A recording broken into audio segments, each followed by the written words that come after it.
Thank you very much, Mr. Moderator. Thanks to the Admin College Conferences School Literary and Debate Society for putting on these political debates. This is the second series of these political debates. As we can recall, back in 2010, the Angular Literary and Debate Society also put on these series of debates. I must congratulate this time around, congratulate all of those candidates from all the respective political parties and independents who are taking part in this debate. This is indeed indicative of our growing, expanding, and modern democracy. And democracy seeks to ensure that all persons, whether you're old or young, whether you're rich or poor, whoever you may be, take part in the process. And it is indeed heartening to see young people stepping up to the plate and taking part in the process. And it bodes well for the future going forward. The people of Angola is calling for responsible leadership, calling for honest leadership, calling for persons who would not seek office to enrich themselves in any form or fashion. And I hope coming out of these debates, the people of Road South and the people of Angola will see the team of persons that is best suited to lead them into 2015 and beyond. I thank you. Good evening to all. It's indeed a pleasure to be here tonight. I would like to welcome all the people listening via radio and also via the internet for the field out of the region. I want to commend the students of the Algeria Arts Literary and Debating Society. Our presence here tonight by this forum, formed by the Literary Debating Society, is indicative of the fact that our young people, even though they have not attained the age to vote as yet, they understand that leadership in this present time demands honesty, character, wisdom, and despite what some of my colleagues here may feel, wisdom still demands education and training. And so I'm glad to be here tonight to register my presence at this forum. I would also like to thank the persons, the constituents from Road South, Roy, South Hill, Spring Pad, Spanish Town, who have made their presence here tonight felt. Thank you for coming out. It's highly appreciated. Our country is at a place where we need people that have vision, people that know what the issues and the challenges are facing us as a people. And I, for the last 10 years, have engaged myself in the political process, and I'm looking forward to your support in this upcoming election. And I hope that tonight you will get an opportunity to see that I have a good understanding of what the issues are. And thank you. Let me first thank the Literary and Debating Society for staging these debates. I certainly concur with the commendable statements made by the two speakers. These debates do provide you, the people, with an opportunity to hear from the candidates and to make up your mind. They also provide the candidates with an opportunity to share their vision and ideas on various subjects and questions raised. Now, anyone doing an analysis, serious analysis of Anguilla over the last 40 or so years will be disappointed and concerned over the state of where we are as a people, despite the fact that there have been certain improvements in some areas. As a people, we seem to be less united, we seem to be not as compassionate, we seem to be far too much polarized, and people are concerned about that. We seem to have lost much of the verve of our forefathers. And going forward, the quality leaders must be put in place to move Anguilla into a new place. And that quality leadership must be leadership with competence, experience, compassion, and commitment. I thank you. Good evening, ladies and gentlemen. I concur with all of the commendable things that the other candidates have to say, but since I have a short time, I won't go too long into that. We are here tonight to discuss issues. I am running because I love this country, and Anguilla is still a beautiful island, relatively free of crime and strife. We have a lot to be grateful for, and I am grateful. I am running here because I am not satisfied with any of the candidates running in my area. The previous government made a number of blunders, and that paved the way for what I consider to be the most inept government Anguilla has ever seen. Okay? I apologize if I'm going to be frank in these discussions tonight, but this is really no time for niceties. We have a government whose motive seems to be the priority. Okay? We cannot continue like this. So tonight we will face the issues and deal with the issues as they come at hand, because the economy is collapsing as we sit here. And many people will say, oh, you're too harsh, but truth is truth. Thank you. What record do you have of a close relationship with youth of District 6? I have lived in District 6 all of my life. I know every family. I know most of the young people. I have been away for the last 10 years. Some of them, I might not know their faces, but once they tell me who they're for, I know all about them. And, we keep asking questions like this. The question should really be, what can we do for the youth of District 6? Because the youth of District 6, and when elected, I will not be only representing the youth of District 6, but the youth of Anguilla. And the youth of Anguilla is in a serious condition. We have successfully undereducated 2 generations of Anguillians to the point that these youths is now going to be in need of adult education. So it's not what relationship you have, but it's what are you going to do to help the young people in District 6 and across Anguilla. Thank you very much, Mr. Moderator. My record of a close relationship with the youth of District 6 spans some 30 years.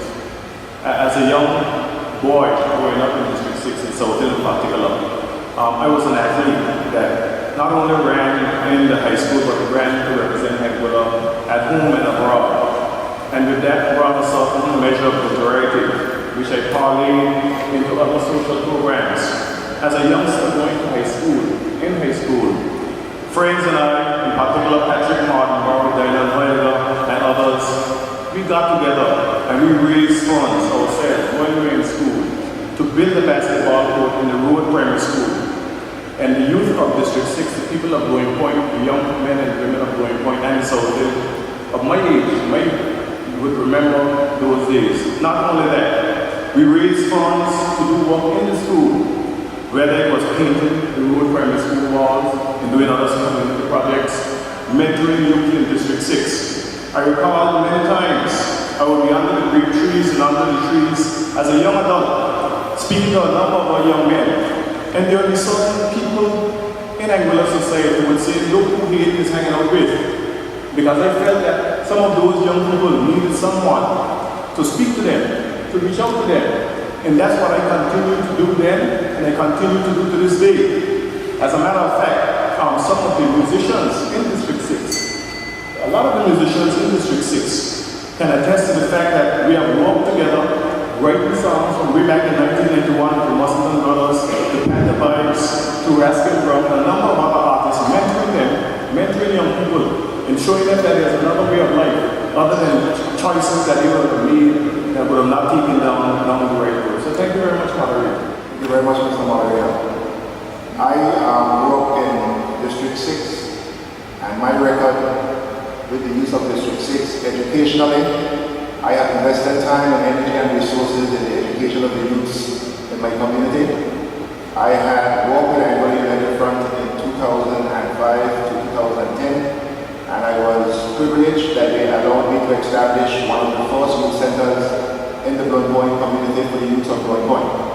I also have given up time in the painting of the Adrian T. Hazel Primary School, and I also have always financially supported the mathematics program at the Adrian T. Hazel School by giving financial contributions towards the graduation program. In terms of sports, I've always supported financially, and I've always been involved in basketball as well. And particularly, I have invested heavily in the sport of boat racing, and have always supported them in their efforts with cycling in the community.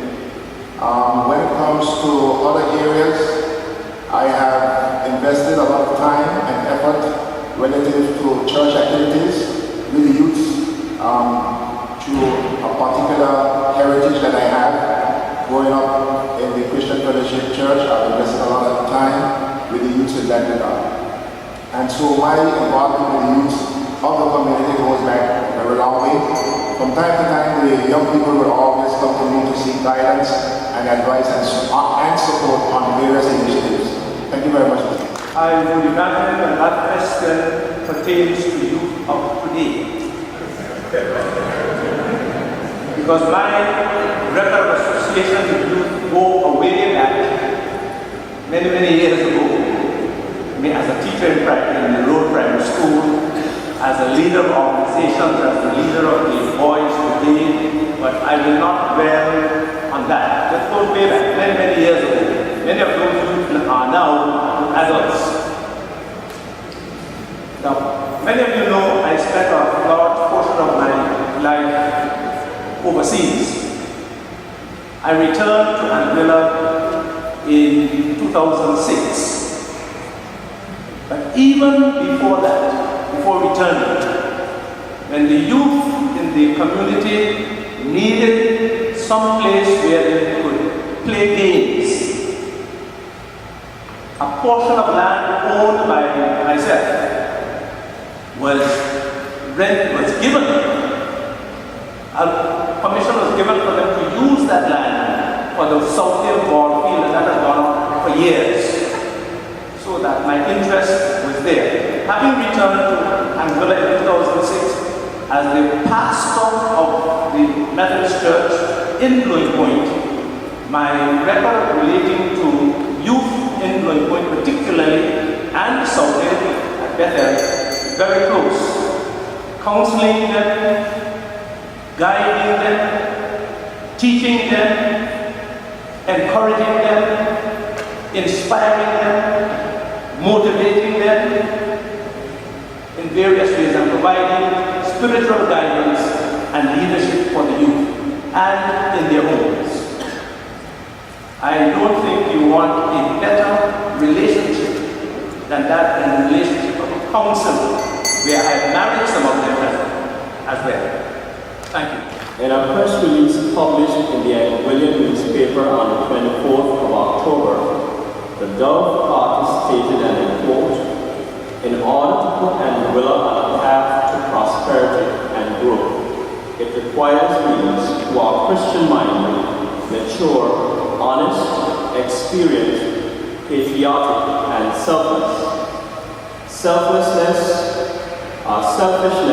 greed, and general inability among our current breed of politicians have led to Anguilla's downfall, and as a consequence, apathy among our citizenry." Do selfishness, greed, and inability now dominate Anguillan politics? I cannot sit here and say that it dominates Anguillan politics. Unfortunately, sometimes when you have one or two politicians who are selfish and greedy, it gives all politicians a bad name. And sometimes when you have a politician who is deemed or viewed or perceived as being corrupt, they view all politicians as being corrupt. I want to give you an example. There are certain politicians who have used their office to gain roadside cleaning contracts to the tune of over $270,000 while they were special assistants in government. And when other persons had come to office, they then promulgated rumors that politicians who have come to office are involved in both businesses and other businesses and the like. And it gives them the impression to the electorate that every politician when they come to office is seeking to enrich themselves. But that is far from the truth. I can sit here with certainty and say without a shadow of a doubt that the majority of politicians in Angola are clean. The majority of them are clean.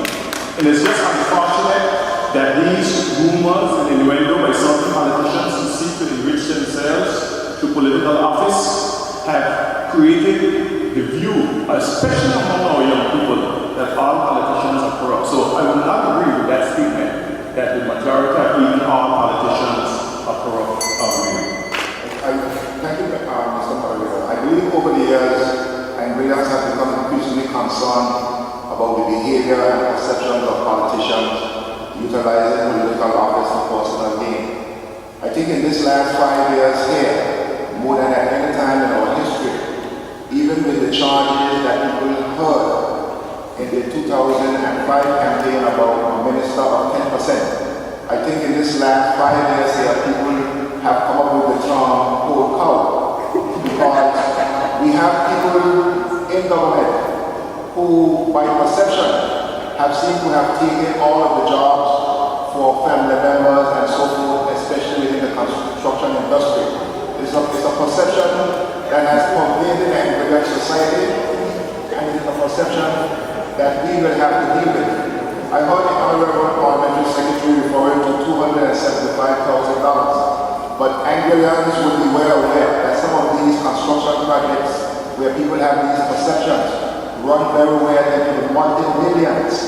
So there is that charge and perception out there in the public, and all of us as politicians needs to be careful that we steer our character away from these and other such charges. Thank you very much. If the question comes out of the statement, the quotation you made, I don't think the word dominate is in the quotation. Yes, there are elements of selfishness, greed, and inability in politics in Angola. I would not say it dominates it, but they are present. Politicians up to now have looked after themselves, increasing their salaries, ensuring that their pension benefits are comfortable when they retire, but they have not done the same for workers in hotels and elsewhere. Those workers are still earning $5, less than $5 an hour, whereas our politicians retire with a hefty gratuity and sizable pensions. They look after themselves. That is an element of selfishness. In terms of greed is the desire to have more and more and more. And when you look at our politicians, there are politicians who never seem to be fully satisfied, but they want to get more and more for themselves, for their families, for their friends. Inability, we have seen that incompetence in many of our politicians, in the type of decisions they make, the type of policies they formulate, the type of, for example, in Cataluca, when the discussion went on the other day and they were renegotiating the MOU, and Villa came out the loser. If we had 8 negotiators with Cataluca, it would have been different. Marijuana and Villa lost $17 million. If we had 8, it would have been different. Mr. Moderator, the answer to the question is yes. That's the simple answer, and thank you, Dr. Niles, for touching some of the issues. Because listening to my other opponents, you can understand why so many of the electorate believe that they both represent two sides of the same coin. This is the kind of things that we have to stop in Anguilla. Selfishness is a problem, greed is a problem, and I noticed that my opponent on the left didn't touch inability at all. Inability is a problem. Okay? We keep on electing people in small constituencies, and we only elect them because they might have large families and we think they can win. But what contribution can they make? How much do they understand the issues that are facing and women at this time? People are only running because of the benefits they can get from this system, and the system is decaying. I am certain that if we were to say no to cut salaries by even 50%, it's possible we will have tables here empty. Okay, but we are going to sit down and try to scrub around the issue to say, oh, most of the politicians are clean. No, most of them are dirty, and it's time that we face the facts. Mr. Richardson, indeed, no man is an island or a government. Therefore, if a candidate runs independently, shouldn't he or she be open to work with all political parties in order to form a government? Thank you, Mr. Moderator. I believe that independent candidates throughout the history of politics have come about because, like Mr. Warner just said, he has some dissatisfactions with all of us here tonight as candidates. I believe that the voting public over the years have come to sympathize with independent candidates.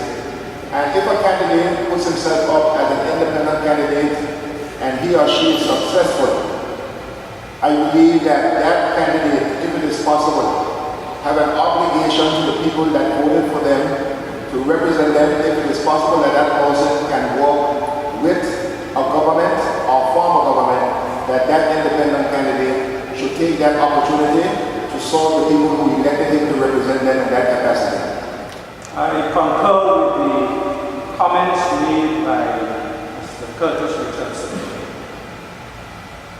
And the short answer is yes, he or she should be open.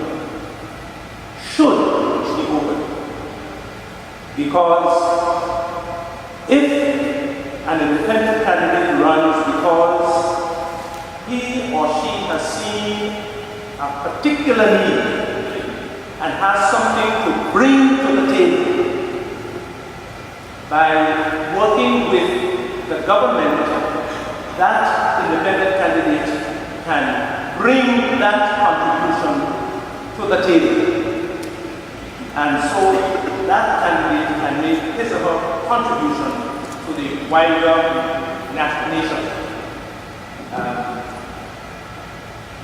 Yet, an independent candidate, if he or she finds it difficult to work with the government, ought to be disposed to working with the opposition. The point is, you become a candidate so you can make a contribution to the development of the country. And it is very unlikely that you can make that contribution in politics as a loner. You must be aligned with someone. And wherever the individual feels that he or she can make the best contribution, I believe the individual should be free to align himself or herself with that duty. I wouldn't say you must work with government, but the freedom of choice must be there for the individual. Thank you. I guess this is my question. Yes, an independent candidate should be open. But in my case, for example, as an independent candidate, I am running based on ideas, not based on personality, but based on ideas. Idea 1, energy. Idea 2, electoral reform. Idea 3, immigration reform. Lastly, tax reform. I would work with anyone who will support my ideas, because my ideas are transformational ideas for Anguilla. It's not about me, it's about Anguilla. So once again, Mr. Moderator, I would like to reverse your question. It's not who the independent candidate will work with, it's not who Stature Warner will work with, it's who will work with Stature Warner for ideas that will benefit Anguilla. I get a sense that Stature Warner is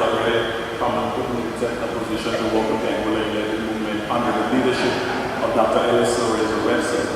Because the 4 areas in which he spoke of is the 4 areas that Dr. Webster had been propagating since he had entered the political field. Those are 4 areas that we have already started working on, so that when we return to office in the next few weeks, we will hit the ground running and put these ideas into action. So I welcome Mr. Warner with his ideas, and we can move forward together in the spirit of cooperation. So thank you very much, Mr. Warner. As it relates to the question, I believe there's a place for independent candidates. There's no doubt that independent candidates over the history of Angola's political process have made a valuable contribution. We all know of the contributions by the former Chief Minister, Mr. Osborne Fleming. He too was an independent candidate way back in 1989 when he was ran under the symbol the hammer. We also had Mr. Edson Beard, who have run under the symbol the heart, and he was an independent candidate, and he sits in Parliament today. In the last election, Mr. Subterfuge narrowly lost the election, and he ran as a semi-independent candidate because we all knew that the board was sitting in the tree. There's a place for independent candidates in this election. We have 2 independent candidates. Those of Ms. Sam Webster, who brings a wealth of experience, a wealth of knowledge, and that of Mr. Sachel Warner, who also brings his ideas that he probably look into the page of the Angola United Movement for. But be that as it may, if they are successful at the polls, I'm sure that they will do what is best for their constituents and what is best for Angola to serve the interests and the needs of the people of Angola. Thank you. If Mr. Hughes sees me walking with Mr. Webster, I guess he knows that I'll be walking as a winner. So, now,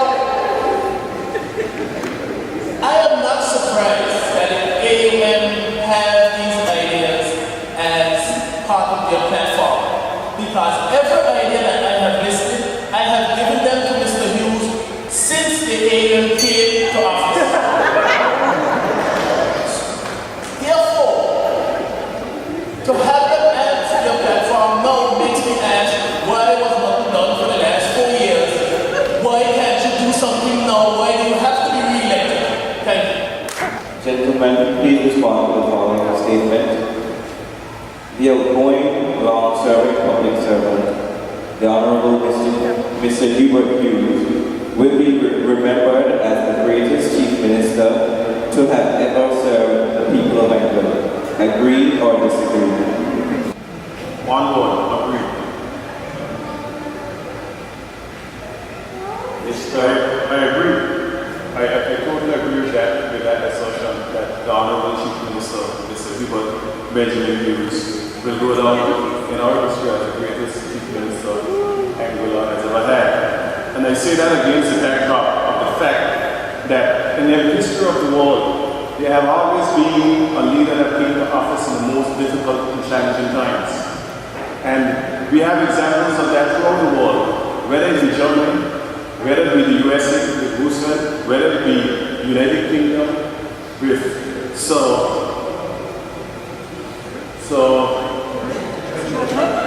Winston Churchill, whether it be in Angola's case when we came to office, when there was double-digit in terms of negative economic growth, tourism numbers were falling, we are under severe pressure from the British government then and now to cut the public servants, not by 1 or 2%, but up to a third. There was severe pressure to implement a whole rash of taxes and so forth. And yes, there were some taxes that were implemented. And yes, there is indeed a need for tax reform in Angola. There is severe need for tax reform in Angola. And that is why under the ministry, the leadership of the Chief Minister, he had put together a tax working group to look at our taxes, to see how we can change our tax policy to enable businesses to thrive and grow while giving relief to the consumer. So, out of what we came into in 2010, where we are today, where there's positive economic growth, tourism numbers are on the incline. There are not 1, 2, 3, or 4, but there are 5 tourism development projects on the island as we speak. So Angola is in a much better place today under the leadership of Hubert Benjamin Hughes. And I totally agree that he will go down in history. History will absolve him as the greatest Chief Minister Angola has ever had. Mr. Moderator, I thank you for the question, and I would agree in part and disagree in part.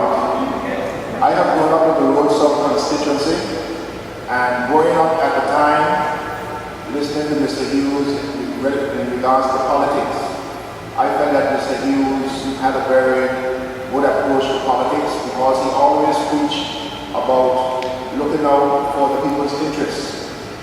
The older I got, and the more I heard him talk, is the more I became disappointed as a young man growing up in the Road South constituency. His accomplishments was never in line with his message. And I believe that when it comes to color in politics, he will go down as a great political person because he always brought a lot of color, a lot of flair, a lot of interest, a lot of controversy to politics here in Angola. And one of the things that you must commend him for is his effort in always trying to get the people to try to be interested in their future as much as is possible and in defending their rights.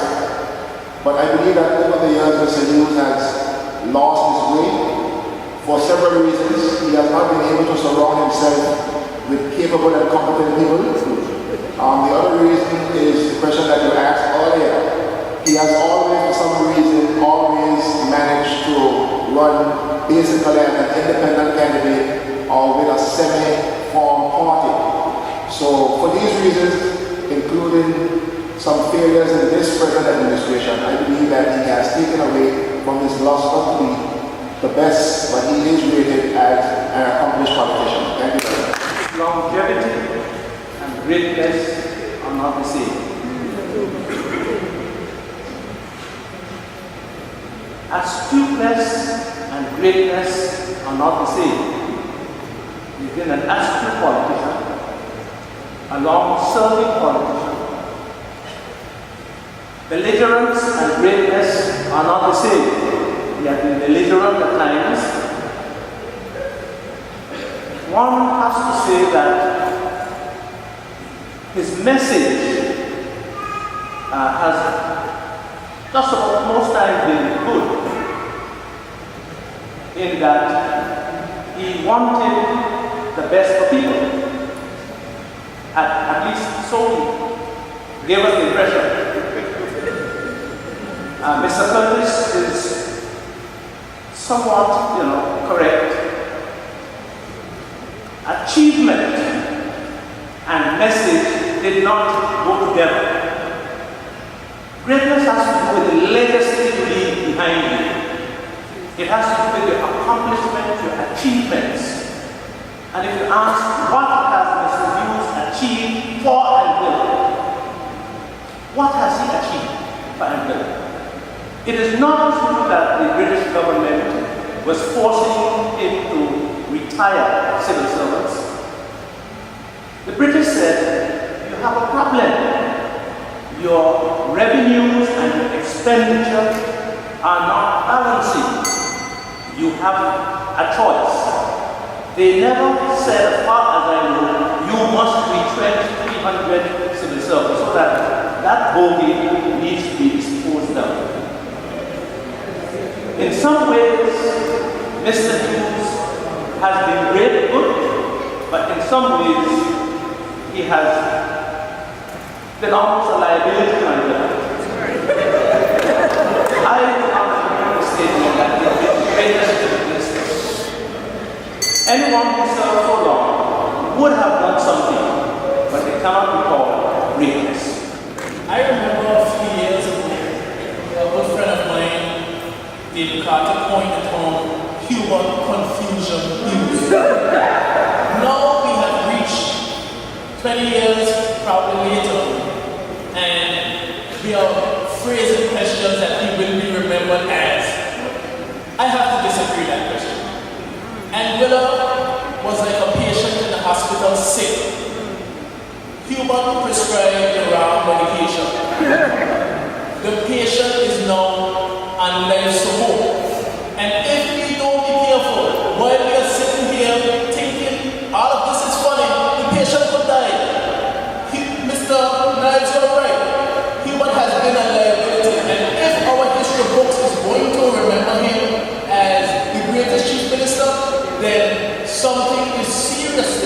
seriousness I even imagine wrong with our society.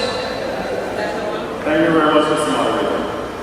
I listened keenly to each of the candidates speak of the legacy of Hubert Hughes, and I think he lost his way, and that he has not been able to get capable people over the years. But if you look at the candidates of the Angola United Movement today, you will see that he has indeed found capable people to take up from where he left off. And he is exiting the political depths. He is moving on, and we are moving in. So the reality is that the politics of Mr. Hughes and the politics of Dr. Ellis Lorenzo Webster is a different type of politics. And we must understand that we are moving forward, and we are not moving backward. But as it relates to the question, we could speak to that a lot more as we go forward. Because it is important to recognize the facts, not idiocy. I always heard Mr. Knight say that it is not true that the British government acts for retrenchment of the public service. That is indeed a fact, not only then, but again to this day. Now, the British government is again acting for retrenchment of the Angola public service. So it goes to the question, what do we do about it? The reality is, despite ongoing countermeasures by community groups and government, gun-related crime continues in various neighborhoods. As the church failed Anglicans in not being able to offer a tenable solution to this problem, the question suggests that the church is responsible for finding a solution. Solution has to be found by every sector of the Anglican community. Church, politics, business, police, civil service, etc. There is a sense in which the church could have done more, can do more. But crime and gun violence in Angola requires at least a two-pronged approach. On one hand, there must be prevention, so that activities must be directed at prevention. And this is where the church can play a very vital role in developing programs for effective families, creating programs for effective youth organizations, creating programs for effective service. The other prong is there must be intervention. And this is where government especially must be involved. Programs, because there are young people who are already involved in criminal activity. We must remember that no one has been born a criminal. Criminality and criminal activity come about because of some neglect somewhere or other. And that neglect has been in the home, it has been in the church, it has been in the community, it has been in government. And it will require at least those four major institutions to deal with the business of crime and violence in Angola. I'm not going to blame the church on this issue. The church has its faults, many, but on this issue, we have to go to the root cause. The root cause of much of the youth violence in Angola is the state of the economy. We have had a bad economy since 2008, and we have had a government who for the last 4 years has failed to grow the economy. There are no jobs, the youth have no skills, and to many of them, violence is the only option. Some of us believe that, what Mr. Nair is saying, we need to go through those steps. Others believe that, when they get in trouble, I just need to bail them. That's not the way to go. If we don't grow the economy, there's nothing the church can do or any single social institution. We have to grow the economy, we have to provide jobs, we have to train the youth. Then we have to start looking at our family structure and any businesses there, and we have to deal with the problems of the school. All of those things take money. It goes back to the grow the economy. Thank you very much, Mr. Moderator. I spoke to the root cause, and that is important. I, like others, will not blame the church. Even though I've said on many occasions that when Jesus was on the earth, he was not found in a church on a Sunday morning or Saturday morning preaching. He was found in places of sometimes ill repute, and he was accused of all sorts of things because of that, of being around the Protestants and the sinners. So perhaps it is that instead of being on the pulpit, the church leaders need to go out more into the communities and so forth, whatever not blame the churches. We need to get to the root cause. And my good friend Sachelwana said that the root cause is unemployment and growing the economy. First and foremost, I want to say this. Guns aren't cheap. Guns cost a lot of money. So you have to find the money to buy those guns. Now if you look at our history, before 2003, there were maybe 5 models between 1950 and 2003. 2003, we started to see the creeping of gun-related crimes in Angola and modern Angola with Jamila Webster, with Roger Pressure King Clark, and so forth. In 2006, at the height of our economic expansion, we had no less than 6 unsolved murders by gun in this country. In the height of our economic expansion, in 2007, it continued. In 2008, we had 1 murder. That was when Mr. Johnson was stabbed on the last lap. We all remember that incident. And in 2009, there was nothing. 2010, there was barely anything. And then we started to see people creep up again in 2011, 12, and 13 as the economy started to get better. So it's obvious to me that it has nothing to do with the economy, but it has to do with us as a people taking personal responsibility for each and every one of us. And each and every one of us need to get out there in the communities and lift these young men up. When you speak to these young men, instead of criticizing those of us who go and mix and mingle with these young men to try to understand what is going on, we should go out there and contribute to the social enhancement and the social development of our young people. And that's why I praise persons such as Kumaki Paris and Misha Maku and the Faith Foundation for the work that they have been doing. I was taught by saying that upon this rock I will build my church, and the gates of hell will not prevail. The church will always be triumphant, no matter how we look at things, whether in the short run or in the long term. I believe that the church has always made a valuable impact on our society relative to gun crime. I can recall the history of gun violence in Angola, when many of us in Angola did not know what to do. We were confused, we were perplexed. I remember that in all the churches, regardless of denomination, the people started to pray. And sometimes a lot of people who do not understand the spiritual dynamic, they do not understand the arsenal that is available to the church to prayer. But prayer is one of the weapons available to the church.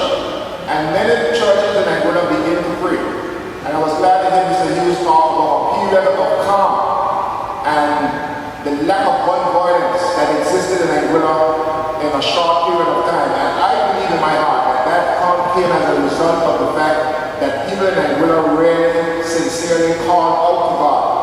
The church has also influenced many persons who attend church regularly.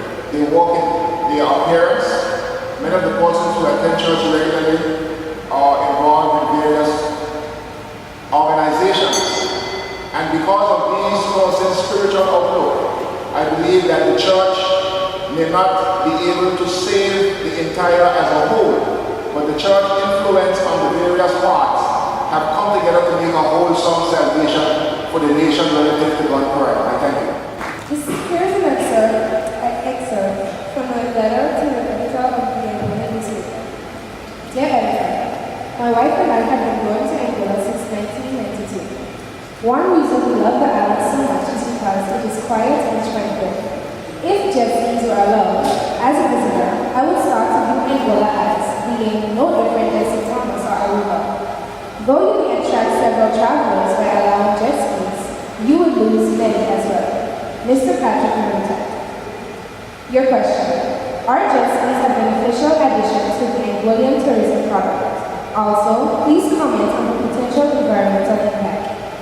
I've been listening and following the jet ski debate over the past several weeks.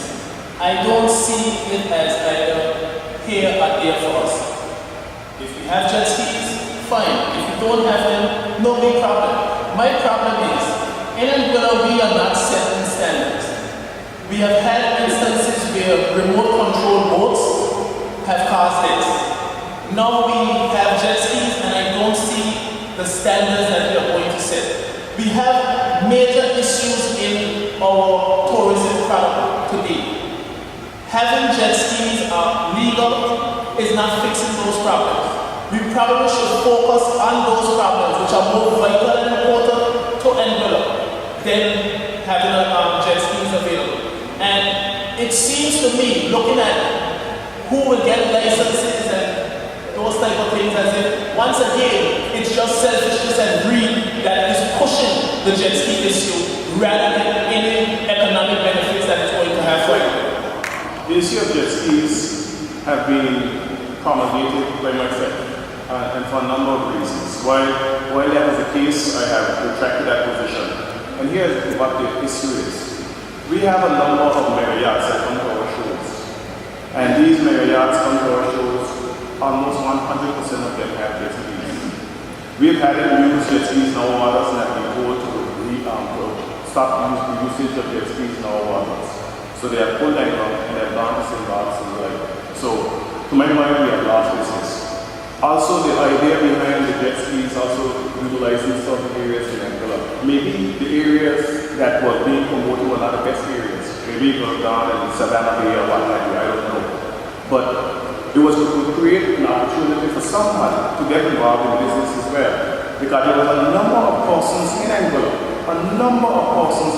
young men in particular, who were coming to the Ministry of Finance, asking about jet skis and paintball and a number of other businesses, and they had been prohibited from doing so. So, what the government did, the government of Anguilla, through its technical officers, created a jet ski policy to take to the public for consultation. It did so. It created a huge debate, which may be a microcosm of a lot of things in Anguilla. But I'm glad that that jet ski debate occurred. And the people of Anguilla, for the most part, without having a clue, they spoke. And so it has been done. So the people of Anguilla will determine what will happen in Anguilla. To Mr. Warner's point, I somewhat agree with him. There are a lot of legislation, a lot of laws, a lot of policies, a lot of rules on our books that are not being properly policed. And I can list out a number of those. Maybe not tonight, but we can list out a number of those that we see every single day. In particular, litter. I have a serious issue with litter, but as it relates to the environmental impact, I cannot tell you what the environmental impact is, and most likely we will not have to worry about what the environmental impact is. Thank you. I was pleased to see that the government understood how best democracy works, and in raising the issue of jet skis in Anguilla, I was glad that it brought it to the public for consultation. I was also pleased that the persons who are most interested in these aspects and persons that have the working knowledge relationship of the tourism product in Anguilla. I was pleased that these persons were very vocal, and it came across to the government that jet skis were not of any immediate benefit to the tourism product here in Anguilla. I do understand that there are a lot of young persons who are interested in jet skis, but when it comes to the environmental impact, based on some of my own research and readings, I have learned that two of the main concerns is water pollution and noise pollution. And Anguilla, as a fishing industry, even though a lot of the tourists that come around here, we know that they come sometimes for snorkeling and so forth, I understand that we also have listed a number of specific areas. But as we know, pollution over time is very hard to contain when it is extended from one area to another. So I guess over time and with the kind of technology that is available, I think the two-stroke engines that most of the jet skis have now is what concerns a lot of people relative to the environment. I know they are working on a four-stroke motor, and perhaps some of these concerns can be alleviated over time. But I was pleased that most of the people who have the working knowledge of the kind of tourists that come to Anguilla have advised us, and we listen cautiously, that it is not in the best interest right now for Anguilla to implement jet skis into our tourism project. Thank you very much. I agree with the comments of the last speaker. The larger question has to do with increasing our income, our revenue from tourism, ensuring that the tourism product is placed on a level where it can inject more revenue into the economy? That's the larger question, and as Mr. Hughes spoke, I realized that's part of the issue. How do we make adjustments in the tourism product so that we can have additional revenue? Jet skis is not the best way forward, we know that. What we ought to do, perhaps, if we were to talk about the tourism product, part of our problem which is somewhat of a detraction for visitors to the island is our imaging of the product, our marketing strategy, the confusion and tension which the people in tourism, all those various factions of tourism deal with there, those problems, changing the tourist board so often in such a short time, those are hindrances to attracting visitors to the island. Statements made by the Chief Minister as well, has been a problem. So that jet skis isn't going to solve that problem. We need to diversify our tourism. We want to attract more people into Anguilla so that the revenues can go up, jobs can increase, etc. We need to attract more visitors, and we therefore have to remarket in a proper way, effective way, our tourism product. That would do us more good than having jet skis. Thank you very much. I just want to say something to what the good Dr. Recognized just stated. Obviously, as a party, as a Gulf party, we did not get a memo from the leader of the party. Because just last week, the leader of the party sat here and he said that it was a J-curve as it relates to tourism arrivals in Angola. They went up during the period of 2006 and 2007, and it fell during 2008, 2009, 2010, and now they are on decline again. So obviously, he did not get that memo because in 2009, we received 112,111 visitors to the island, and in 2013, 151,303 visitors to the island. So it obviously says that a higher number represents growth, and I hope that the good doctor will educate himself as it relates to that growth. Do you consider the banding system used at secondary level to be the best option for meeting the needs of all learners? No, absolutely not. The reason why I don't believe that the banding system best represents the interests of all learners because some students enter into the high school at a very slow level as it relates to academic ability. And those students, they improve, and while it is they improve, there's very little mobility upwards into another band. Also, if we look at our education system over the years, you'll notice that during the years before we had a comprehensive system, there were more technical trades, there was a boutique center, there were these things. I know today we have the Angola Community College, but many people in Angola have gained real-world experience by going to these technical trades back in the 1980s and before that to the boutique center.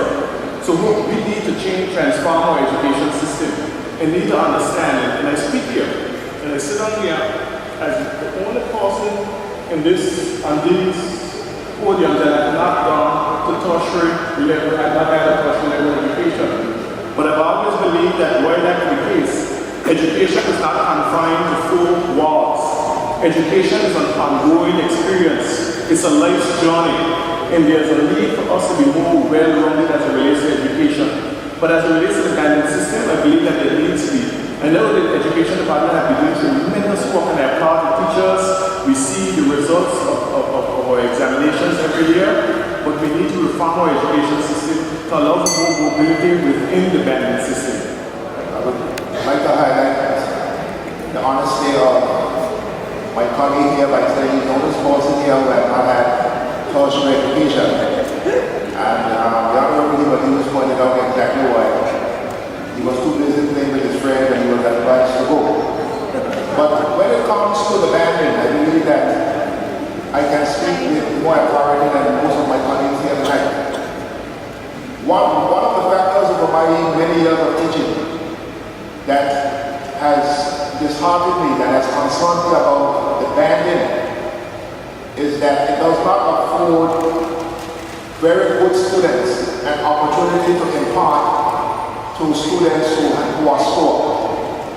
Because sometimes when you are disseminating information in a classroom, if you have very capable students, those students can help you if they take on some of the challenge to explain to other students what exactly is being disseminated. But having worked in the high school for over 15 years, I believe that the banding system has served us well here, because in order to have severely mixed classes, you need to have a range of resources and technology that is available so that you do not hold back those students who are most capable. And it also gives the teachers a chance not only to focus on dealing with the content and trying to get as much of the curriculum passed on to the students, but if a teacher has a band 3 or band 4, that teacher can focus not only on the curriculum, but they can focus on certain attributes that is common in general to a lot of these students based on the concerns that we have. Thank you very much. In addition to the negatives that have been spoken about banding, banding has the tendency of stigmatizing a child.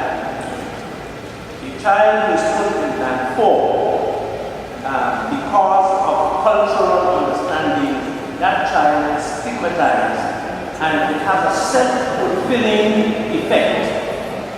You are a dunce, you're in band 4, and you never achieve. So that is one of the negatives. Secondly, I have been working with some children, and one of them in band 4. This is some courses. At the end of the year, they had not completed half of the syllabus, the book they were studying, but they moved up again. And they did not complete. How are those children going to take the CXC at the end of the year? So that it places them at a serious disadvantage. So that there is need for some restructuring. Now, dealing with the issue of the child who is quicker to grasp than the other one, I would say who's academically inclined, that is a negative. And we need to get rid of that terminology. The child who is quicker to grasp, the point that Mr. Curtis made is useful. I taught at a private school and everybody worked together and children were able to help other children. And that is a very useful thing. Banding, as it is now practiced, is not in the best interest of the education of our children. Banding is a problem in the high school because we have problems in the primary school. I have people coming in front of me daily who can't count. That is primary school everything. So when those children reach high school, because we just seem to move them along, when they reach high school, do we not expect them to be in band 3 or band 4 if they have those type of problems? So, and we'll have reached a point where we have to rethink the way that we are educating our children at the primary level and at the secondary level. We have to rethink comprehensive education and what that means and what that's going to mean for the future development of Anguilla. We have other problems also. We also have a problem where teachers are totally demoralized, demotivated. When you have ministers calling teachers dust and sharp, that's a problem. Okay? When you have foreign teachers who don't know if tomorrow you're going to pull your work permit because you don't like foreigners, that's a problem. So we have to not only restructure the education system, we have to also restructure, our social system. And will at this point have to be re-engineered. We keep looking at, little problems without linking them to the big problem. And the big problem is that Anguilla right now is not functioning as a cohesive society. Road Primary School now bears the name of the late esteemed educator, Mr. Adrian T. Hazel. What does it say to the youths of District 6 that this person disrepair? The agency here is school, affectionately known to me in my years as Road School, is my alma mater. It's a school that I hold dear to my heart, especially for the role it has played over the years in educating the students of the area.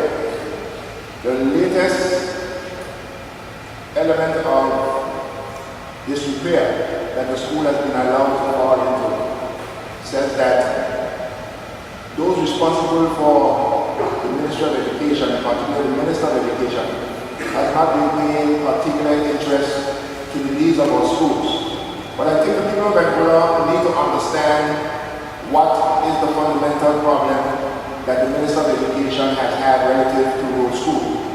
We have a system in Angola where over many years of government, we have 4 ministers who have struggled to maintain the responsibility in the country, and this government has a power right now. I don't see if over the years 4 ministers have been complaining about the workload, how this government continues to believe that it can serve the interests of the people with only 3 functioning ministers. That has been a large part of the problem. So the Minister of Education, I sympathize with him on the one hand, and on the other hand, I find that they have been disrespectful and they have been unconcerned and have allowed the school to deteriorate to those levels where parents and teachers had to basically call a strike on the school in order to have the issues addressed. Thank you very much. I believe it is common knowledge that it is known that I made public that the road school needed attention. I made it public at a political meeting in Glen Point. I was informed of the state of disrepair, infestation by rats and rats, etc. And given the danger to the children's health of rat urine, etc., I could not sit still. It wasn't a political issue, it was a health issue that I was raising, that our children were at risk. The disrepair says, in a sense, government does not care. And it is not only the present government, because the disrepair didn't happen overnight. It happened over a period of years, so that there is some responsibility to be placed at the feet of the previous government as well. And teachers have indicated that they complained for over 14 years about the state of disrepair. And they said that the governments that have served over the period do not care about the real education, because education doesn't really matter. Yet, no nation can try faster than its education system. Road school can be, and all our schools in the island can be vastly improved and can be made much more comfortable if government moves vigorously a program of renewable energy. Renewable energy can transform the atmosphere of the school. You go there, it's hot, children are panicking, and they cannot concentrate. Renewable energy can make a difference. When politicians are looking for a legacy, they usually build schools and hospitals. A minute ago, we were talking about who will remember as the greatest chief minister. Well, guess what? Road School is in that person's constituency. What have he done for Road School? Have he even visited it? I was surprised after returning to Angola after 10 years that Road School looked worse than I knew it before. Nothing was done. The kids are still drinking out of a concrete trough that the blood would have a better one. Okay? But we have rats, we have mice. I can understand that we are in tough economic times and there's no money to make the repairs. But you know what? I saw Road School was out begging for money to repair the toilets because the government had no money to help them. My response was, don't the chief minister even know a plumber he can beg a favor? I guess not.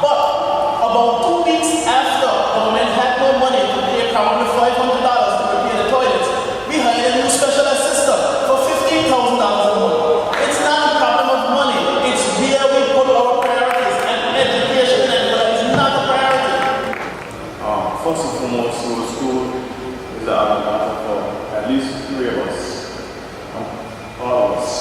It was built in 1962.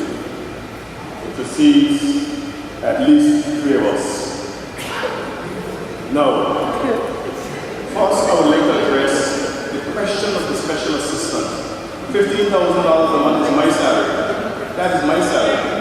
I can tell you without a shadow of a doubt that no special assistant in the government of Angola gets even $10,000 a month. So that information is incorrect, and I hope that be noted. Secondly, the rat infestation that we speak about has been going on for over 15 years. During the period of our greatest economic expansion, we also had a period of rat expansion. And the closest person, the closest neighbor to the road primary school sits on the right. He's a neighbor to the road primary school. And sometimes, if we take care of our backyards and clean it up and get rid of the rats in our backyard, we will not have a chance to go in the road rats. Be that as it may, we all know that this has been a priority. And we all went through a period of economic expansion, and we didn't do anything at the road primary school. We went through a period of economic decline, a great precipice we fell off.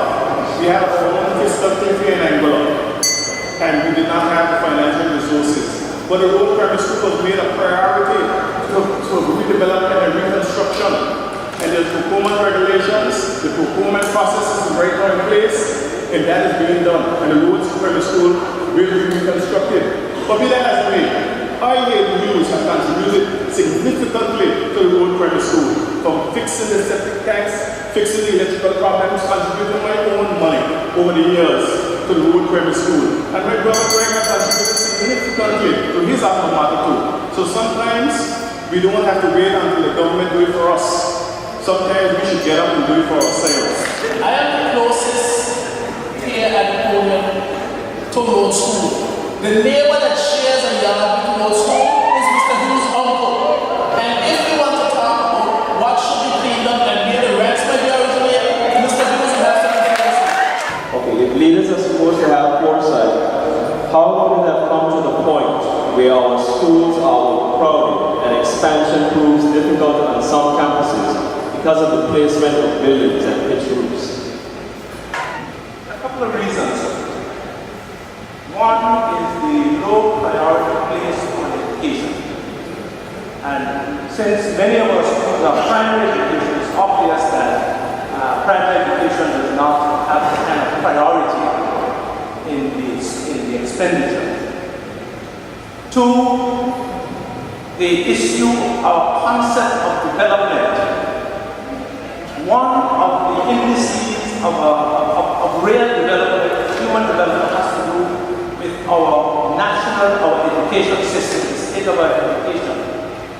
Another has to do with the state of our health, and the third has to do with the state of our social services. Those are the 3 indices of real social development. And it's obvious that the priority of the previous government on development was not a people's priority. Therefore, they did not pay the kind of attention to school building and school plant. That is one. 2 has to do with the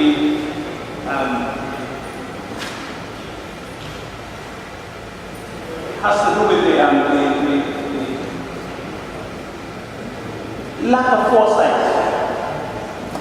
And because there has been a lack of foresight, the kind of buildings that have been constructed did not allow room for expansion. Angola is small, land space is limited, and therefore we have to consider not one-story buildings, but 2-story buildings. And whenever we build, we must build with the thought that in the future we will expand. So that lack of foresight caused that kind of contrast. It happens in more than schools. Look at government buildings. Look at the buildings down at Gold Point. And you see the lack of foresight being portrayed in a number of our structures. The problem is a lack of vision. The problem is the absence of a long-term plan. Every political party that has gone in try to find things that they can do within 5 years to make them look good. Education is an ongoing process. You can't build a school because as the country grows, that school has to be able to grow. So when you're doing things only to make yourself look good to get you reelected, then we are going to end up at the dead end where we find ourselves today. So, you can look back, and I know that there are ministers of education in here, I'm sorry guys, but there was no vision outside of your personal self-interest. Right now, we need to think where do we want and whether to be in the next 25 years. Where do we want and whether to be in the next 50 years. When the British took Hong Kong from the Chinese, they took a 99-year lease, not a 5-year lease. We are failing because we are just doing things too short. We need to have a long-term plan. And Mr. Mayor mentioned energy and thinking was. Look at us. We are coming to the end of oil. What's our plan? We haven't even started looking for alternatives as yet. We are just trying to say, oh, we took money off the fuel charge for EMLIC and whether it's on the road, a rebot. No, it's not a rebot, it's a stillbot. I do not subscribe to that notion that there were leaders before did not have vision. As I said before, the Road Primary School was built in 1962, and we are now in 2014. It is obvious that there was a long period of foresight. When they built that school, they envisioned at least 20 to 30 years of growth. So the school served its purpose, now it has expired, so it served its purpose for that time. And if you look at the quality of the construction, whatever you may say about the Road Primary School, if you look at the quality of the construction, there's not even a crack in those buildings. So not only they had foresight, but they also had ability as it relates to the construction of those buildings. Now, our modern buildings, we need to look to the future, just as those before us look to the future. So I do not subscribe, and this is a question related not to renewable energy, and not to the end of oil, because we know they are doing fracking, and the oil is so cheap nowadays that countries such as Russia is looking at reducing their production so that they can carry the price back up in terms of the oil prices. But those leaders before us, they had a long-term vision. And our leaders today they also have a long-term vision. And you'll see that vision when Road Primary School starts its construction in the next month or so. But as it relates to the pitch roofs, each and every one of us, when we build our homes, we build our homes with flat roofs. We hope that someday, sometimes we just build a room, like I did, and someday you'll be able to expand on that house. And hopefully, as we move forward with the vision that was shared by our predecessors, by our forebears, we will continue along that way. Thank you. Thank you very much, Mr. Margarita. Over my years working at the Academic Arts High School, when I started to work there, I thought that the school was one that needs, because if you look at the layout of the plant, it always led you to believe that everything was done in an ad hoc fashion. I think one of the challenges we have always had in Angola with development came about because land in Angola is not easily available. If you look at the Road Primary School, sometimes I believe that I have the tendency to see that the honorable people did not take on the challenge of trying to expand the school. But be that as it may, I'm very proud that when I was working the Angola United Front, they saw the need to acquire lands at the Adrian T. Hazel School so that the children there can have a playing field. And we also acquired lands at Groin Point so that the playing field there can be developed. But I think a lot of the plan for our schools have been squeezed into trying to accommodate themselves with what land has been available, because land has had a lot of issues in Angola. Also the finances. It has not always been very easy to build a new school. I know when we built this new campus here, that this was a welcome addition to the comprehensive school plan. I also recall that in terms of the pitch of the roofs, I took my grandmother one evening to a friend's house, and I just ran in to get something. When I came back home, she said, why do people in Angola believe that they can get away with these flat roofs? And I said to her, well, what do you think is best? Because when you look at a lot of the old architecture architecture for construction in Angola, they have this very, very sharp, steep roof. And over years, people began to see the wisdom in building flat roofs and going upstairs. I know the Angola United Front has done a wonderful job at the Vanda School, where they put in a new building and they were able to go on a second floor, which has encouraged a lot of available space for the school. So in the future, we will continue to grow as a people related to our school plan.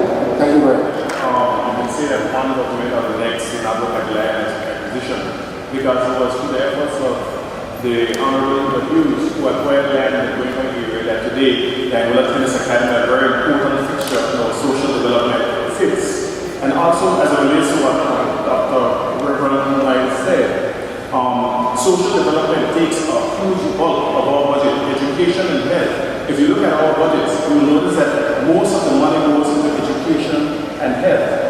And that encompasses sports and sports development and so forth, social development as a whole.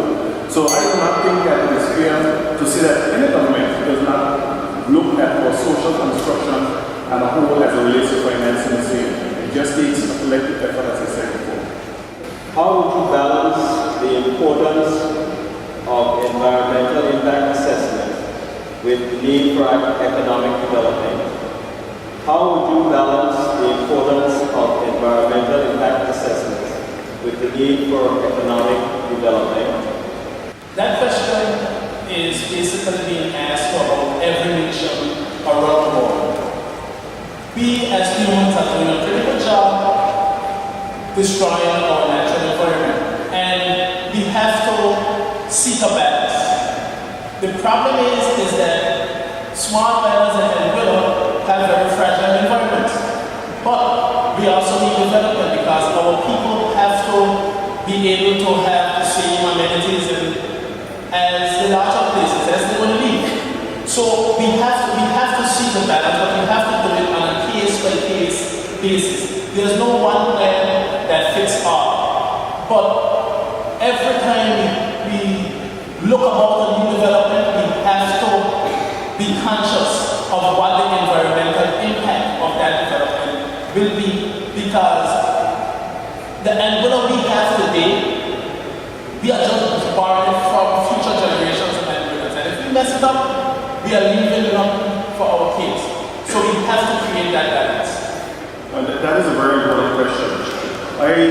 If anyone in Angola decide just build a house, that has an impact negatively on the environment. Whatever we do, whether we purchase a new car or whether we purchase a boat, whatever we do, we as human beings have an impact on the environment. Now, in 2004, there's a report that was done by DFID that stated that when the expansion that had advised the farmer administration that when they were digging for more in the corridor, that it should go at least 3 feet above the water table to ensure that there's no leachate that will go into the aquifer. Unfortunately, in the need for the expansion of the airport, they dug into the water table. And when they did that, all of the garbage that goes into the corridor, now the leaches, the medical waste and everything, leaches into the aquifer. And that to me is a problem. So we were looking at the development of Angola in terms of having an airport to solve our unique needs, but we did not look at the negative consequences of digging into the aquifer. But be that as it may, there's a lot of things that has happened around the world as it relates to the environment that is not being done by Angola, but it impacts Angola. As we look around Angola, in particular, the area where Grand really is, you will see the significant beach erosion that has happened here. The Cove, Barnes Bay, Merriwing, you name it, all of our beaches are eroding. When the President of the Seychelles first came to Parliament, he had his first meeting under the water in Scuba here, just to demonstrate what is happening to the environment, the way that country will be. But I want to make a quick analogy as it relates to economic development and the environment. If Haiti had economic opportunities, they would have not destroyed the forest, that now when it rains, the people's lives are severely impacted and there's severe loss of life. So we have to find a balance, but at the same time, we must ensure that there's growth for an opportunity for the people of Angola, while ensuring that our environment is minimized. Thank you very much. I think it was very wise in our policy to have stated that before we continue with massive, large development projects, that we first have an environmental impact assessment.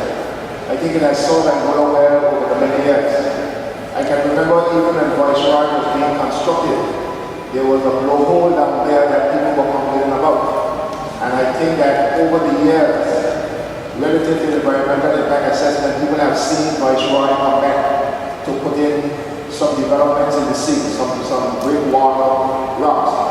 I therefore would like to say to the AUM government that the technical staff in Angola presently has highlighted that the impact of the garbage for the current garbage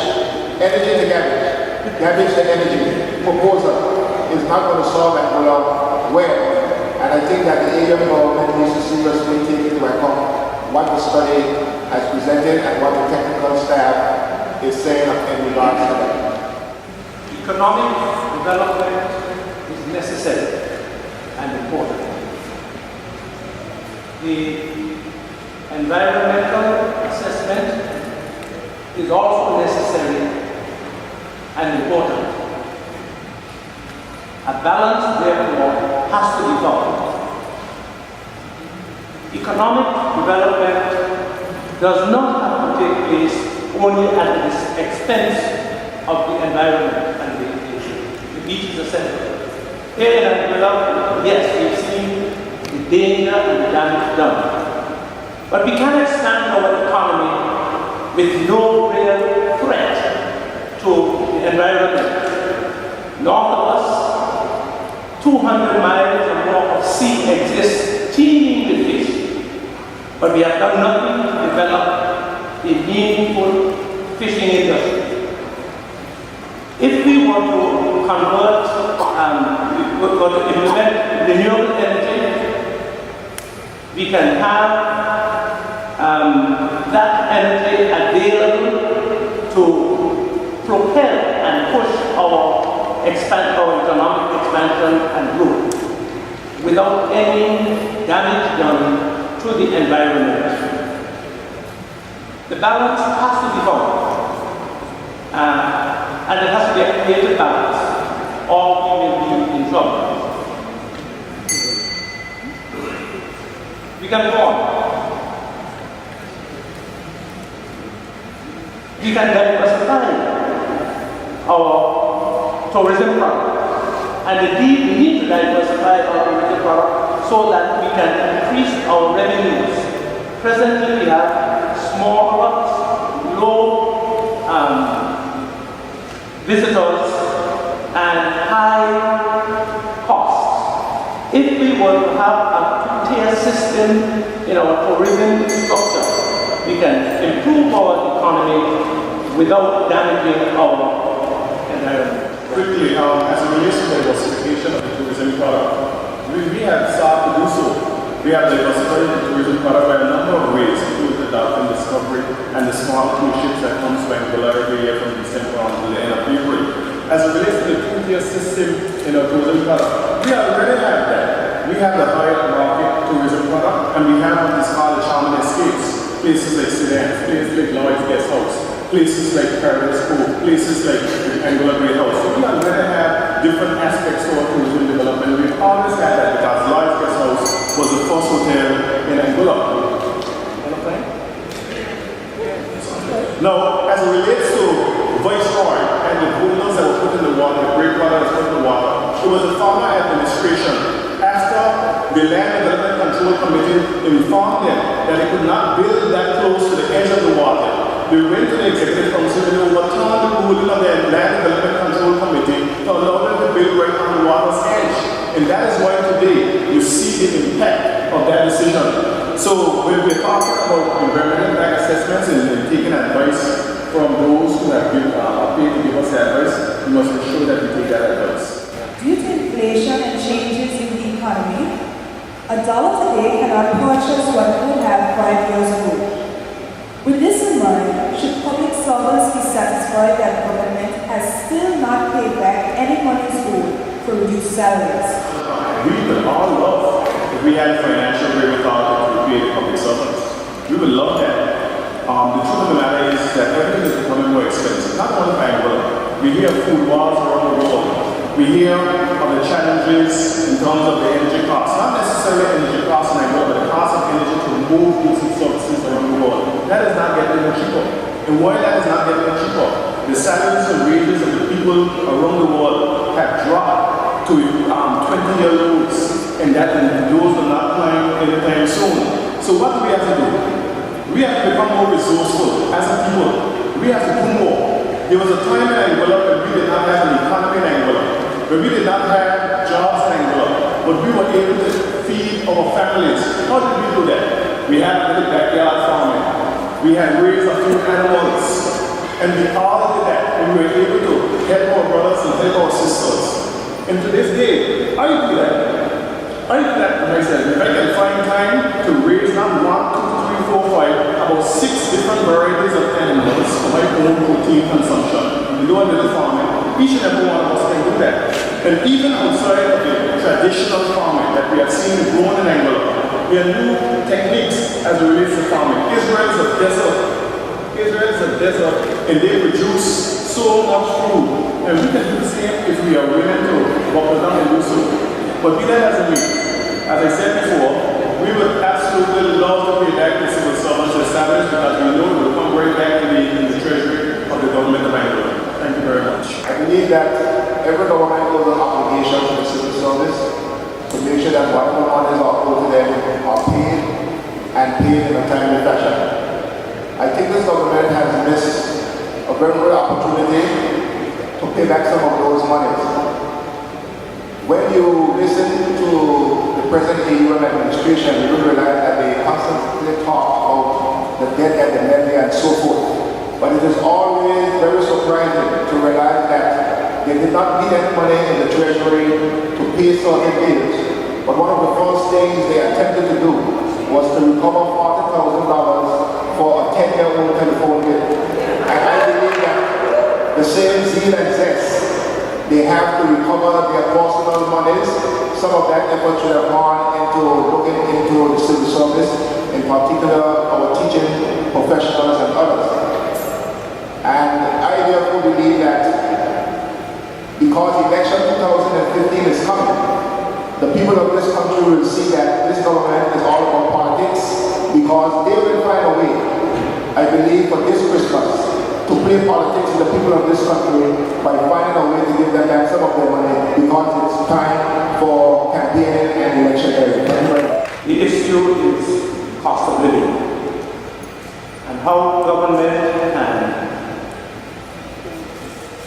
respect its obligations to the civil servants. Government has a responsibility, and the government ought to respect that responsibility. The problem the government is facing is how can it find the necessary funds to fulfill and satisfy its obligations. There are several things the government needs to do to cut back on expenditure. How can you lessen the cost, reduce the cost of running government and increase revenue? One of them, for example, one thing that can be done is to reduce the salaries of government ministers. And the third party has agreed, because of the hard, tough economic times, that we will reduce the salaries of ministers by 50%. In other words, roll it back to 2007 figure. That is one thing that can be done, so that government can start to look at satisfying its obligations to the civil servants. Government also needs to find ways and means of collecting all the unpaid custom duties that are out there on the street, and ensure that checks which have been sent to government by people doing businesses in government are cash and not just sitting in treasuries. My understanding that Eastern Check on Capital is there uncashed, and That is money that could be in government hands. Government can also, if government were to give the medical school students a visa, can increase their revenue, increase the population by 1,000. The students who are here pay for student visas, and they can increase their revenue. Cut expenditure, increase revenue. Thank you very much. We have to look at what is the root cause of the problem that the civil servants have. The root cause of the problem is the unrealistic promises that AUF made to civil servants. However, that promise has been made. This government made promises also. They have not kept their promises. On principle now, the civil servants have to be paid because for 3 years the government did not allow the politicians to build up back pay on their salaries also. So right now, when our beloved chief minister goes home, he is probably going to be taking home close to $1 million. Okay, that is the problem that we face. So on principle, the civil servants have to be paid. How? I don't know, because guess what? At the end of the day, it's taxpayers' money. You know, we keep talking about $1 can't buy much anymore. It's true. But in Anguilla, what we have been doing over the years is, rather than tackling inflation and cost of living, we just decide to pay more. We have reached a point now where we can't afford to pay anymore. So guess what? We are going to have to cut back. And Mr. Niles is right. We might have to cut politicians' salary by about 50%. That would be good. Let's see who walked in. Cut travel. Let the politicians stay home and deal with the problems more, rather than spending 2 or 3 weeks out of every month overseas traveling and you can't see what the benefits is. And at the end of the day, we have to cut pensions, because all of the politicians who got us in this mess is sitting down home and will be sitting down home upon retirement on a happy pension. That is at our expense. We are the taxpayers. We are the ones now paying 26% duty on water in a country that is drought prone. We have had famines and Angola for lack of water, but now we are paying duties on them. You know, we have found ways to tax the people more, rather than finding ways to help the people, help lift them up. Quickly, Reverend Niles said that we should roll back the salaries of the politicians to 2007 levels. 2007 we received more salaries as politicians than ever in our history. So I think we are going forward from that, because you can't roll back what was already higher. Now, the politicians' salaries, the politicians' salaries are less than 1.1% of the overall budget. It is minuscule in the scope of things. So we can talk about politicians' salaries, right? But I want my politicians to be well paid. And not only that, we have politicians who have gone home now, have retired, and have to decide between food and medication. After a politician has served his entire life, 20, 30 years of giving away all of his money, it is not fair to that politician to have to now decide whether he should buy medication in his old age, or whether he should buy food. And we saw an article similar to that was written recently, and I don't think that is right and that is fair to the politicians. A gentleman said to me just last week, I had never seen a steering wheel in my life, and I came to Angola and was able to own a new car. This country is a special place, and the Honorable News knows that we left them with the Viceroy project, and shortly after they came to government, Viceroy project was sold. He needs to tell the people of Angola the windfall money that came from Viceroy, including some professed $18 million that was thrown away. That money could have gone to pay more than just the civil servants here in Angola.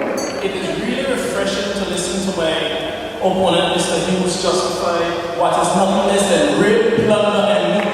1%, we don't care. It's taxpayers' money, and they are not performing for the amount that they pay. I don't agree with my colleague, right.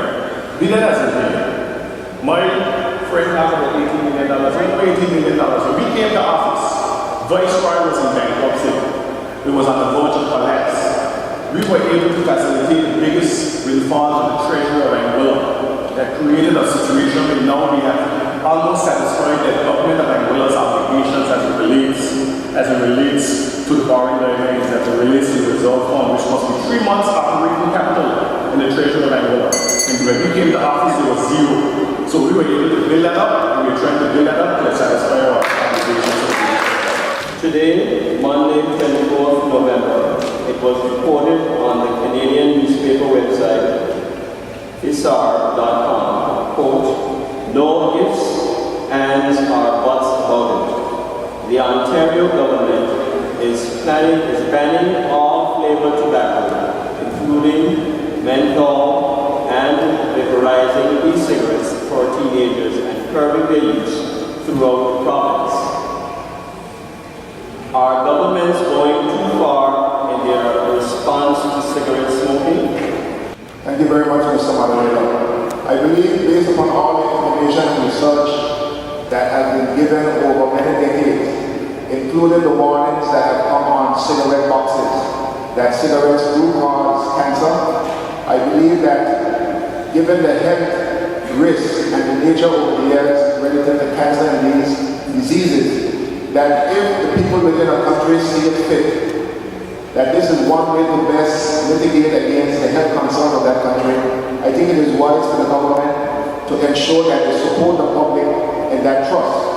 I know here in Angola it will bring up the discussion as to marijuana perhaps, but I know that there have been varying beliefs as to what are the negative health effects of marijuana as opposed to cigarettes and tobacco. And therefore, marijuana itself will fall in a different category for that reason to cigarettes and tobacco. But I believe that whatever a government supports and stimulates for people must be what the people within a country is willing to understand and abide by. So if the Canadian government has consulted with the Canadians and the majority of people within the society feel the need for them to curtail the use to cigarettes and tobacco, I believe that the government has done well for the people in Canada. Thank you very much. Agreeing with the Speaker, sir, I would add that cigarettes have nutritional value, but the expenditure can be high versus purchasing cigarettes. The danger is not only to the smoker, but again, research has told us that the secondary smoker is also in danger. As a matter of fact, sometimes in more danger than the original smoker. Cigarettes can be addictive, and anything that is addictive works on the mind of an individual. So it even moves the health risk deeper than just cancer, but it can also affect the individual mentally. And it is the responsibility of any government, and every government, to ensure that the health of the nation is at its best. And if the Canadian government decides to ban cigarette smoking, then it is that government's responsibility. Certainly, they have not gone too far in my judgment.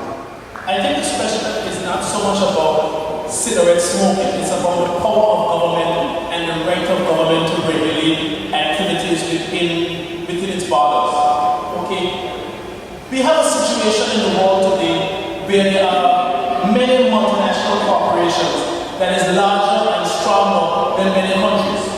Okay? And if you have those multinational corporations that is doing a lot of things that is unsavory to the people, unhealthy, destroying the environment, but they're doing it just with the profit motive. So if you are having more powerful corporations, then you're going to need a stronger arm of government for regulation to protect the people. Tobacco smoking is one of those things, because they are putting all kind of products within tobacco to make it more addictive, to keep people smoking. And the corporations will never do that on their own. They have to be forced by the government for the protection of the people. So I personally support stronger regulation in times like now when you have capitalism. I believe the substance of what you read earlier was as it relates to flavored cigarettes. Would you like me to read it? Yes. Today, Monday, 24th November, was reported on the Canadian newspaper website, thisara.com, quote, "No ifs, ands, or buts about it. The Ontario government is banning all flavored tobacco, including menthol and vaporizing e-cigarettes for teenagers and curbing their use throughout the province." The question seeks to address cigarette smoking in minors and children, because once it starts, children may continue as smokers through their adult life. And while it is, I believe in the freedom of choice, I think that it is a very good move by the government of Ontario, and I hope that we mimic around the world. But while I say that, we talk about raising duties. This government has raised duties on certain things already. But we have also removed duties on a number of things. Those persons who have young children may not notice, because even though we remove duties on everything that is for babies, you did not see a reduction in the price in the shops. The prices have actually gone up, and that to me is a cause of concern. But be that as it may, this government increased the duty on the licenses for cigarettes by 500%. This government increased the duties on cigarettes by over 100%, and alcohol exponentially as well. But did it cause the use? No, it did not. If you look at the data, you realize that the usage has actually gone up. So it means that duties, the increase in cost, does not curb these type of behavioral patterns. So what do you do? Even if you have an outright ban, what will happen? You will have the black market that will emerge. Then you have the smuggling of cigarettes and become extremely expensive. So while I agree with that, just as Mayor Bloomberg decided that he would ban the use of large solar power in New York, and this government has also increased duties on solars and sweet biscuits and sweets and so forth coming to Angola. I still think that even though you do that, it does not change the behavioral pattern. So we have to do that change at our homes, in the snacks that we buy for our children, in what we put in our fridges. And that is where we start the process of changing the lifestyles of our young people that will become adults in the future.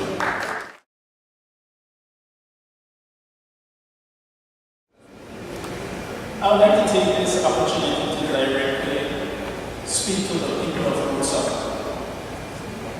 I hope many of you have been listening tonight and you have realized that the reason why I'm running is real. There are no transformational ideas that is coming from my left side. And Willa has outgrown the type of mentality that we have. We need to have a change, and that is why I am running for change. We have to not only change the people that are politicians today, but we have to change the mentality. We have to stop saying, oh, I might be the only person that don't have a tertiary education. Oh, I do have a tertiary education, but no, you have to have ideas that is going to make a difference in the lives of the people of Angola. And I have ideas, and I'm asking you to support those ideas. Give those ideas a chance, because those ideas will make a difference in your life. And based on that, I am asking you to support my candidacy in the next general election. Looking into the future, sir, I see a new kind of Angola developing because of a new kind of political leader who is competent and experienced, ethically sensitive, and principle-driven. I see an Angola where young people, civil servants, police, and every sector of society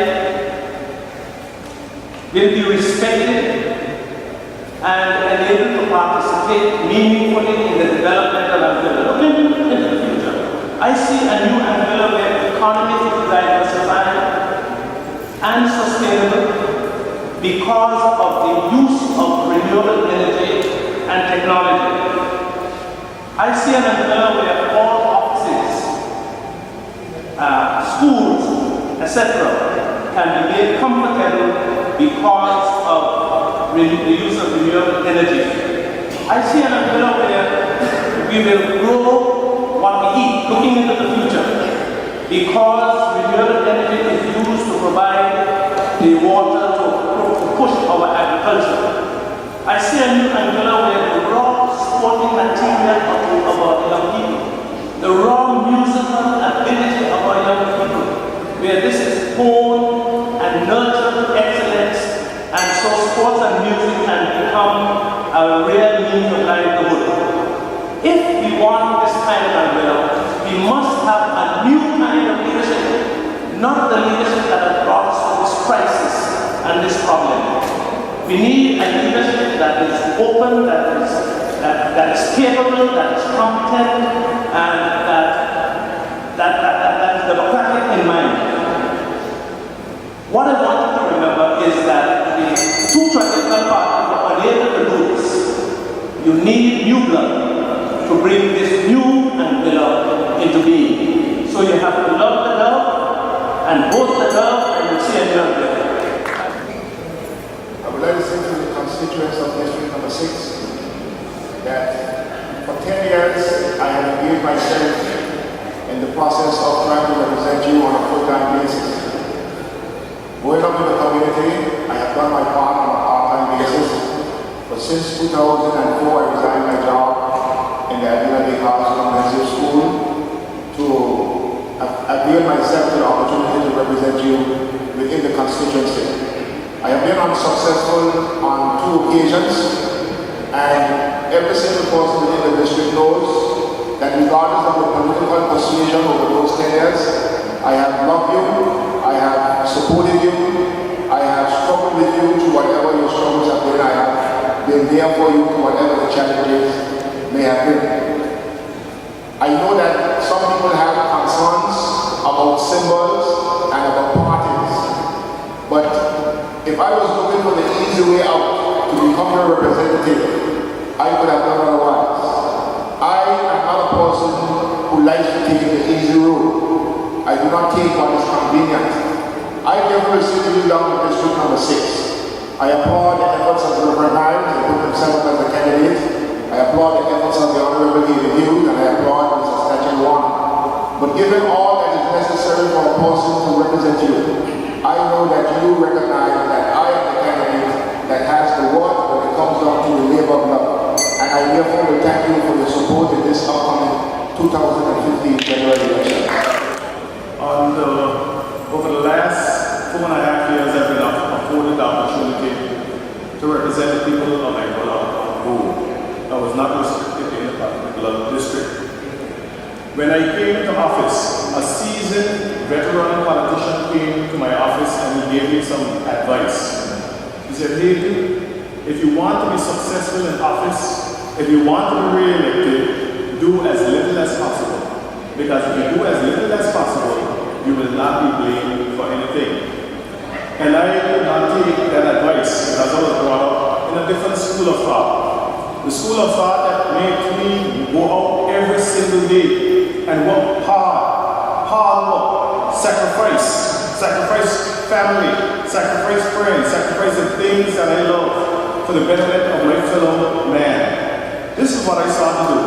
I took on the ideas, my good friends speak about ideas, I took on the ideas of many persons, and I went out there and I worked hard to deliver on those ideas, deliver on those promises. And everyone who have come in contact with me, whether you support me or not, you know in me, you have someone who delivers, who will give you a promise, ensures that he has followed through right to the end. When Kyle March came to me in 2010, he said what Angola needs is a manufacturing policy to ensure that young people can develop businesses in Angola.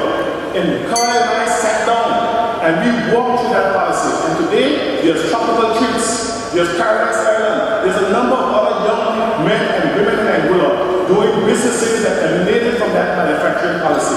It's about giving the people of Angola an opportunity. There's a saying that goes, give a man a fish, he will eat for a day.